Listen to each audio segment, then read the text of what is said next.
Bahkan kata Nabi SAW, seorang mukmin itu seperti lebah. Kalau dia makan, dia hanya makan yang baik saja.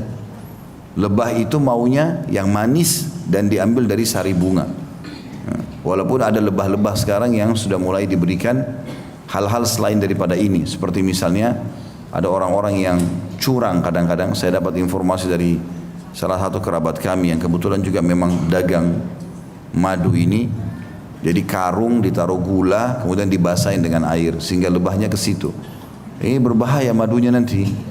Karena manisnya itu hasilnya pun dari gula, dan ini berbahaya bagi orang yang penyakit gula.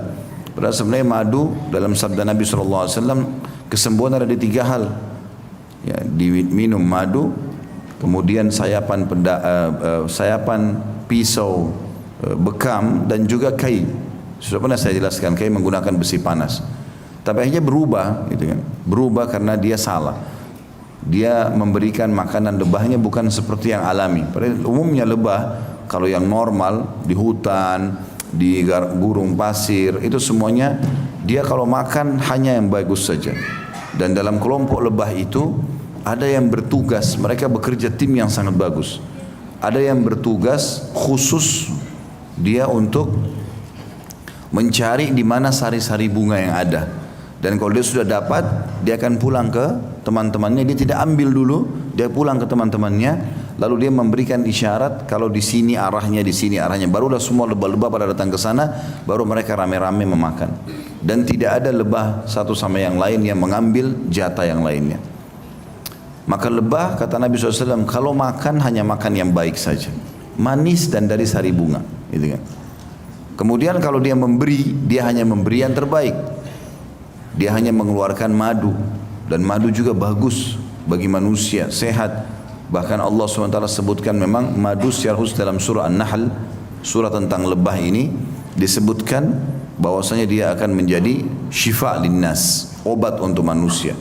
Kalau di Timur Tengah teman-teman, madu itu dijadikan sebagai obat untuk semua penyakit. Mereka betul-betul yakin dengan sabda Nabi SAW. Ya. Jadi bukan hanya sekedar untuk stamina, tapi sakit apapun.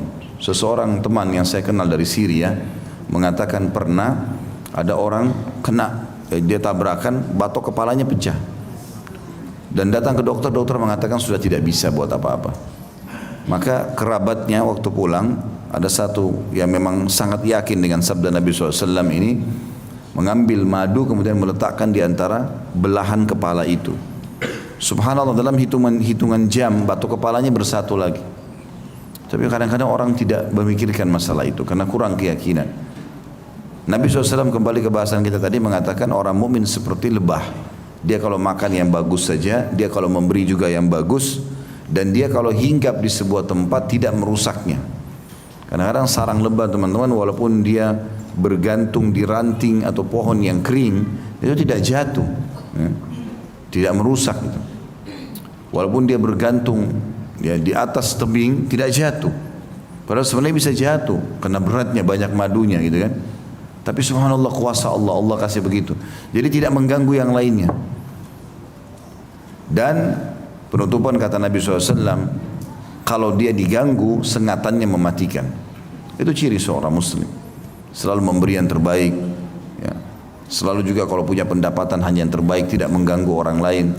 Dan kalau dia hinggap atau datang di sebuah tempat, tinggal di sebuah komplek perumahan, di RT, di RW manapun, di negeri manapun, dia selalu bermanfaat bagi orang lain. Tidak pernah tidak.